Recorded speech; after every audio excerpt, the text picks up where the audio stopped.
Bismillahirrahmanirrahim. Assalamualaikum warahmatullahi wabarakatuh. Saya Wisnu Arya Prakasa ingin menjelaskan materi akhlak aswaja, yaitu materi yang pertama adalah perbedaan akhlak, etika, moral, dan susila. Perlu kita ketahui, etika itu adalah ilmu yang mempelajari tentang baik atau buruknya suatu perbuatan yang harus dilakukan oleh seseorang manusia. Kemudian ada moral. Moral adalah perbuatan atau tingkah laku atau perilaku yang digunakan atau yang dilakukan oleh manusia dalam bertindak, yang mana di dalamnya terdapat batasan-batasan yang terbentuk oleh adat istiadat suatu daerah. Kemudian ada susila. Apa itu susila? Susila adalah upaya untuk membimbing suatu masyarakat sesuai dengan nilai-nilai dan norma yang berlaku di masyarakat. Dan ilmu akhlak sendiri adalah ilmu yang mempelajari sifat-sifat atau perilaku-perilaku manusia sejak lahir. Seperti itu. Kemudian moral dan susila berdasarkan kebiasaan yang berlaku umum di masyarakat. Persamaan moral, etika, akhlak, serta susila itu terletak pada peran dan fungsinya, yaitu menentukan hukum atau nilai dari suatu perbuatan manusia untuk ditetapkan baik atau buruk. Tujuannya untuk membentuk kepribadian manusia. Pertama, akhlak adalah suatu sifat yang terdapat dalam diri manusia. Lalu moral adalah suatu hasil dari penentuan dan sifat, perangai, kehendak, pendapat yang layak dapat dikatakan benar, salah, dan buruk dalam perilaku manusia maupun baik. Lalu kesusilaan adalah suatu aturan atau bimbingan hidup yang lebih baik, sopan, dan beradab dalam bermasyarakat. Sedangkan perbedaan antara akhlak, etika, moral, dan susila terdapat pada sumber yang dijadikan patokan untuk menentukan baik dan buruknya, serta landasan dan kedudukannya. Materi berikutnya landasan dan sumber ajaran akhlak dalam Islam. Yang dimaksud dengan sumber ajaran akhlak adalah yang menjadi ukuran baik dan buruk atau mulia dan tercela sebagaimana keseluruhan ajaran Islam. Dasar sumber akhlak adalah Al-Quran dan As-Sunnah. Lalu ada yang namanya konsep baik dan buruk dalam ajaran akhlak, etika, dan moral. Konsep baik dan buruk ajaran akhlak ukurannya adalah baik dan buruk menurut Al-Quran dan As-Sunnah, bukan menurut ukuran manusia. Jadi untuk akhlak sudah terdapat ukurannya di Al-Quran dan As-Sunnah. Di dalam diri manusia ada dua potensi, baik dan buruk. Ada akhlak baik dan akhlak buruk. Di dalam akidah, wajib bagi seseorang untuk mengetahuinya, sehingga dia terlepas daripada taklid itu. Taklid adalah mengikuti secara syar'i. Itu saja dari materi tersebut. Kemudian materi selanjutnya akhlak terhadap Allah dan Rasulnya. Belakangan ini banyak fenomena krisis akhlak di era globalisasi telah manusia generasi muda, sehingga ditemukan pemuda-pemudi yang enggan mengamalkan tuntunan Islam dalam aktivitas sehari-harinya. Penelitian ini bertujuan untuk mendeskripsikan aplikasi akhlak manusia terhadap Allah Subhanahu wa taala dan Rasulnya Shallallahu alaihi wasallam. Kebutuhan akhlak sebagai salah satu objek dari tasawuf memiliki peran yang sangat penting ke dunia untuk memperbaiki akhlak manusia. Oleh karena itu, dalam ajaran Al-Quran dan As-Sunnah yang diwariskan oleh Rasulullah Shallallahu alaihi wasallam, akhlak manusia terhadap Allah Subhanahu wa taala sebagai Sang Pencipta ialah taat, beribadah, dan memelihara kelangsungan hidup sebagai khalifatullah fil ard. Adapun akhlak manusia terhadap Rasulullah Shallallahu alaihi wasallam yaitu meneladani kehidupan beliau dan melaksanakan ajaran Islam sesuai dengan perkataan-perkataan, perbuatan-perbuatan, dan penetapan yang dicontohkan oleh Rasulullah Shallallahu alaihi wasallam sebagai hadis. Memuji Allah dengan penuh keyakinan dalam konteks tawakal kepada Allah Subhanahu wa taala. Manusia harus mempercayakan dirinya kepada Allah Subhanahu wa taala Sang Maha Pencipta dalam melaksanakan sesuatu pekerjaan yang telah direncanakan secara matang dan mantap. Contohnya adalah setiap kita ingin melakukan pekerjaan selalu diawali dengan membaca bismillah. Implementasi akhlak terhadap Rasul, taat terhadap Rasulullah Shallallahu alaihi wasallam sebagai seorang muslim, maka wajib menaati Nabi Muhammad Shallallahu alaihi wasallam dengan menjalankan apa yang diperintahkannya dan meninggalkan apa yang dilarangnya. Dalam banyak ayat dalam Al-Quran, Allah memerintahkan manusia untuk menaati Nabi Muhammad Shallallahu alaihi wasallam. Oleh karena itu, ketaatan kepada Rasulullah Shallallahu alaihi wasallam juga menjadi salah satu kunci untuk bisa masuk ke dalam. Adapun orang yang tidak mau mengikuti Rasul dengan apa yang dibawanya, yakni ajaran Islam, dianggap sebagai orang yang tidak beriman. Sebab mengamalkan ajaran Islam sesuai dengan ketentuan Allah dan Rasulnya adalah kewajiban yang harus ditaati. Mengucapkan sholawat untuk Nabi Muhammad Sallallahu alaihi wasallam diperintahkan oleh syariat,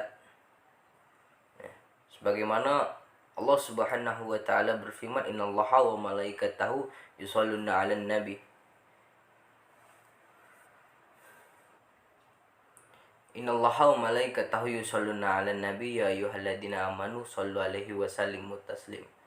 Sesungguhnya Allah Subhanahu wa taala dan para malaikat bersalawat kepada Nabi. Mencintai keluarga Rasulullah Sallallahu alaihi wasallam dan berlepas diri dari musuh mereka adalah masalah penting yang telah diwajibkan oleh Islam dan telah dianggapnya sebagai bagian dari cabang agama Rasulullah Sallallahu alaihi wasallam. Al-Quran dan benda berharga lainnya, kecintaan kepada kerabat Rasulullah Sallallahu alaihi wasallam yang diistilahkan sebagai Ahlul Bait, manfaatnya kembali kepada orang yang melakukannya. Rasulullah Sallallahu alaihi wasallam mengatakan bahwa kecintaan ini merupakan upah dari Allah Subhanahu wa taala atas risalah yang disampaikannya, yakni kecintaan yang mendorong manusia kepada maqam kedekatan ilahi dan mampu memasuki pintu kebahagiaan yang abadi.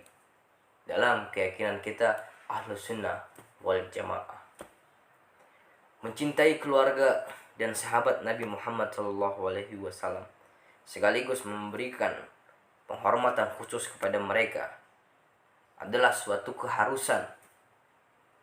Ada beberapa alasan yang mendasari hal tersebut. Bersama Rasulullah Sallallahu alaihi wasallam menegakkan agama Allah Subhanahu wa taala di muka bumi. Dari sinilah mencintai keluarga dan sahabat Nabi Muhammad SAW adalah mengikuti teladan Rasulullah yang merupakan bagian yang tidak terpisahkan dari mencintai Nabi Muhammad SAW. Menyayangi anak yatim. Rasulullah SAW pernah bersabda bahwa ana wa kafilul yatim hakada. Orang yang menyayangi dan menyantuni anak yatim, maka dia di surga akan dekat dengan Rasulullah SAW selayaknya jari telunjuk dan jari tengah. Bahkan Allah Subhanahu wa taala juga memerintahkan umatnya untuk menyayangi anak yatim sebagai ibadah yang mulia dengan pahala yang tiada tara. Dari ukuran di atas dapat disimpulkan bahwa akhlak terhadap Allah Subhanahu wa taala ialah beribadah dengan sebaik kita untuk beribadah kepadanya. Karena bahwasanya Allah Subhanahu wa taala yang telah menciptakan kita dengan sebaik-baiknya makhluk. Dan adapun akhlak terhadap Rasulullah Shallallahu alaihi wasallam dengan meladani kehidupan Rasulullah Shallallahu alaihi wasallam. Kemudian materi selanjutnya adalah akhlak terhadap diri sendiri, akhlak terhadap anak-anak dan orang lain. Allah telah memberikan contoh mendidik akhlak. Besar harapan anak-anak tumbuh menjadi manusia muslim yang berakhlakul karimah, yang berakhlakul mulia. Sebagaimana Allah Subhanahu wa taala telah berfirman, sesungguhnya Allah tidak menyukai orang-orang yang sombong lagi membanggakan diri. Ayat tersebut mengisyaratkan agar berbuat baik dan sopan santun dengan sesama manusia. Yaitu dilarang untuk memalingkan mukanya yang didorong oleh penghinaan dan kesombongan orang lain dengan berlaku yang mulia dan sifatnya yang terpuji. Generasi mukmin, masyarakat muslim dan umat yang soleh, pendekatan yang dipilih guru senantiasa diselaraskan dengan kebutuhan dan karakteristik siswa, pendekatan dengan penerapan sejumlah larangan dan anjuran cocok bagi penanggulangan masalah kelas yang bersifat insidental, kurang mengarah pada pemecahan masalah yang bersifat jangka panjang. Ada akhlak terhadap diri sendiri, dan sederhanalah kamu dalam berjalan dan lunakkanlah suaramu. Sesungguhnya seburuk-buruknya suara adalah suara keledai. Quran surat Luqman. Bersamaan dengan larangan berjalan dengan congkak, Allah Subhanahu wa taala memerintahkan untuk sederhana dalam berjalan dengan baik dan menghempaskan tenaga. Lalu akhlak terhadap orang lain. Dan janganlah kamu memalingkan mukamu dari manusia karena sombong. Dan janganlah kamu berjalan di muka bumi ini dengan angkuh. Sesungguhnya Allah Subhanahu wa taala tidak menyukai orang-orang yang sombong lagi membanggakan diri. Quran surat Luqman ayat 8. Ayat tersebut mengisyaratkan agar berbuat baik dan sopan santun dengan sesama manusia, yaitu dilarang untuk memalingkan mukanya yang didorong oleh keangkuhan, penghinaan, dan kesombongan. Lalu yang ketiga ada akhlak terhadap anak-anak.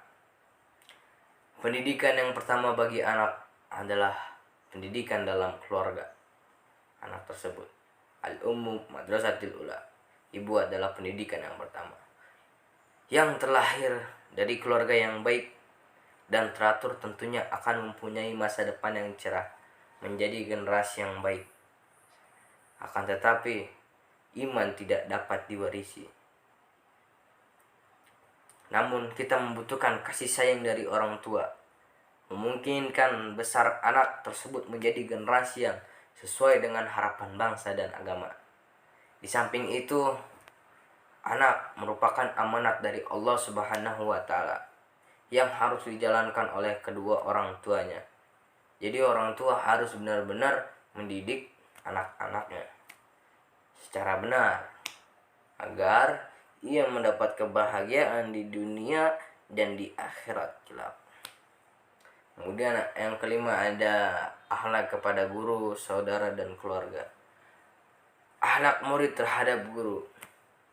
Dalam Islam, guru merupakan orang yang berilmu yang harus benar-benar dihormati dan ditaati selagi apa yang disampaikannya merupakan kebenaran dan sesuai dengan yang Rasulullah Shallallahu Alaihi Wasallam ajarkan. Karena darinya kita dapat memperoleh ilmu yang tak terbatas. Dulu bahkan demi memperoleh sepotong hadis atau mencari ilmu lain, orang-orang rela melakukan perjalanan jauh demi dapat duduk di majelis ilmu dan mendengarkan apa yang disampaikan oleh guru-gurunya. Berbeda dengan sekarang yang dapat dengan Islam, yang dapat dengan dalam menuntut ilmu, guru adalah salah satu pekerjaan yang paling mulia. Selain membagikan ilmu, guru juga ikut berperan dalam pembentukan karakter, mendidik seorang anak berguna untuk masyarakat. Itu sebabnya guru disebut sebagai orang tua di sekolah bagi seorang murid. Oleh karena itu mereka pun harus dihormati, wajib dihormati atas jasa-jasa beliau. Kita menjadi orang-orang yang beriman. Adapun adab-adab terhadap guru yang perlu kita terapkan ketika kita menuntut ilmu adalah yang pertama, mendoakan kebaikan untuk guru. Balaslah kebaikan-kebaikannya dengan kebaikan pula. Salah satu hal yang dapat kita lakukan untuk membalas kebaikan guru adalah dengan mendoakannya. Jika bukan karena ilmu yang disampaikan oleh guru, mungkin kita masih dalam keadaan bodoh dan tidak tahu banyak hal. Yang kedua, tidak menggaduh di hadapan guru. Bagaimana rasanya ketika kita sedang berdiri menyampaikan suatu ilmu, namun orang yang kita ajak berbicara malah mengobrol sendiri. Pun begitu dengan guru. Yang ketiga, menghormati hak guru. Guru juga memiliki hak dalam mengajar, maka hargailah hak guru tersebut. Yang keempat, merendahkan diri di hadapan guru. Rendah dirilah kalian di hadapan guru, sebab orang-orang yang sombong biasanya akan sulit menerima apa yang disampaikan dan dijelaskan oleh orang lain. Ibnu Majah rahimahullah berkata, hendaklah seorang murid mengetahui bahwa rendah dirinya kepada seorang guru adalah kemuliaan dan kedudukannya adalah kebanggaan. Yang kelima, duduk bertanya dan mendengarkan dengan baik di dalam kelas, di dalam majelis ilmu. Lakukan segala sesuatu dengan baik. Misalkan ingin bertanya, maka memohonlah izin terlebih dahulu dengan sopan dan suara yang lembut. Ketika berbicara, Syekh Bakar Abu Zaid rahimahullah di dalam kitabnya Hilyah Thalibil Ilmi mengatakan, pakailah adab yang terbaik pada saat kau duduk bersama syekhmu, bersama gurumu. Pakailah cara yang baik dalam bertanya dan mendengarkan. Yang keenam, bersabarlah terhadap kesalahan guru-guru. Guru juga memiliki karakter yang berbeda-beda. Ada yang dengan lemah lembut, juga ada guru yang memiliki cara mengajar yang keras ketika sudah berniat untuk menuntut ilmu. Maka sudah seharusnya kita bersabar dalam berjuang di dalamnya, termasuk bersabar terhadap guru kita. Jangan malah marah atau malas karena tidak ingin bertemu dengan guru yang tidak sesuai dengan apa yang kita harapkan. Kemudian materi selanjutnya, akhlak kepada keluarga. Keluarga yang seimbang adalah keluarga yang ditandai oleh adanya keharmonisan hubungan atau relasi antara ayah dan ibu serta anak-anak dengan saling menghormati dan saling memberi tanpa harus diminta. Pada saat ini, orang tua berperilaku proaktif dan sebagai pengawas tertinggi yang lebih menekankan pada tugas dan saling menyadari perasaan satu sama lainnya. Sikap orang tua lebih banyak pada upaya memberi dukungan, perhatian, dan garis-garis pedoman sebagai rujukan setiap kegiatan anak dengan diiringi contoh teladan secara praktis. Anak harus mendapatkan bimbingan, asuhan, arahan, serta pendidikan dari orang tuanya, sehingga dapat mengantarkan seorang anak menjadi berkepribadian yang lebih baik, yang sesuai dengan ajaran agama yang diberikan kepadanya. Beberapa sikap yang harus dimunculkan oleh setiap anggota keluarga adalah: yang pertama, tanggung jawab; yang kedua, kerjasama; yang ketiga, perhitungan dan keseimbangan; yang keempat, disiplin; lalu yang kelima, kasih sayang. Materi selanjutnya adalah kepada saudara. Yang pertama, menutup aib saudaranya sesama saudara muslim bukanlah rival, namun Islam mengajarkan untuk berlomba-lomba dalam kebaikan. Fastabiqul khairat. Ketika persaingan itu terjadi, manakala kita menebar celah dan caci saudara kita, kerap berprasangka hingga terbentuk keinginan untuk menghancurkan hal tersebut. Lalu kedua, ada hak dan kewajiban muslim. Rasulullah SAW mengingatkan, tidak halal bagi seorang muslim tidak bertegur sapa dengan saudaranya lebih dari 3 hari 3 malam yang mereka bertemu, lalu yang ini berpaling dan yang itu berpaling pula. Tetapi orang-orang yang paling baik adalah orang yang paling dahulu memberikan salam, itu sesuai dengan hadis riwayat Muslim. Hak dan kewajiban seorang muslim kepada saudaranya adalah membantu saudaranya yang kesusahan, bukan malah mendoakan sesuatu yang buruk menimpa. Sifat hasud dan dengki itu tidak pantas disandang oleh seorang muslim, apalagi berniat untuk menumpahkan darah saudaranya. Lalu yang ketiga, mendamaikan perselisihan yang terjadi dalam pergaulan. Persahabatan dan pergerakan tidak boleh dibiarkan terus berlangsung. Apabila terjadi perselisihan, maka harus ada pihak yang mau menengahi atau mendamaikan secara adil, sehingga kedua belah pihak yang berselisih dan bertikai dapat kembali perdampingan. Lalu yang keempat, memaafkan saudaranya. Sesungguhnya Rasulullah SAW bersabda, ada 3 hal yang jika dimiliki seseorang, ia akan mendapatkan pemeliharaan Allah dan akan dipenuhi dengan rahmat Allah, dan Allah akan senantiasa memasukkannya ke dalam lingkungan hamba-hamba yang mendapat cintanya. Apa? Yaitu seseorang yang selalu bersyukur ketika Allah Subhanahu wa Ta'ala memberikan nikmat. Seseorang yang mampu meluapkan amarahnya tetapi dia memberi maaf atas kesalahan orang. Dan seseorang yang apabila marah dia menghentikan amarahnya. Hadis riwayat Hakim. Rasulullah SAW juga mengajarkan, jika seseorang mendoakan saudaranya tanpa sepengetahuannya, maka malaikat berkata, engkau juga mendapatkannya. Hadis riwayat Muslim. Mulai detik ini, yuk kita hilangkan permusuhan dengan sesama muslim dan para mujahid yang berjuang di jalan Allah Subhanahu wa Ta'ala. Tinggalkan segala perbedaan, cari persamaan di antara kita. Mungkin itu saja yang bisa saya sampaikan. Kurang lebihnya mohon maaf, karena di sini saya juga masih belajar. Wabillahi taufiq wal hidayah. Waridha wal inayah. Thumma salam. Wassalamualaikum warahmatullahi wabarakatuh.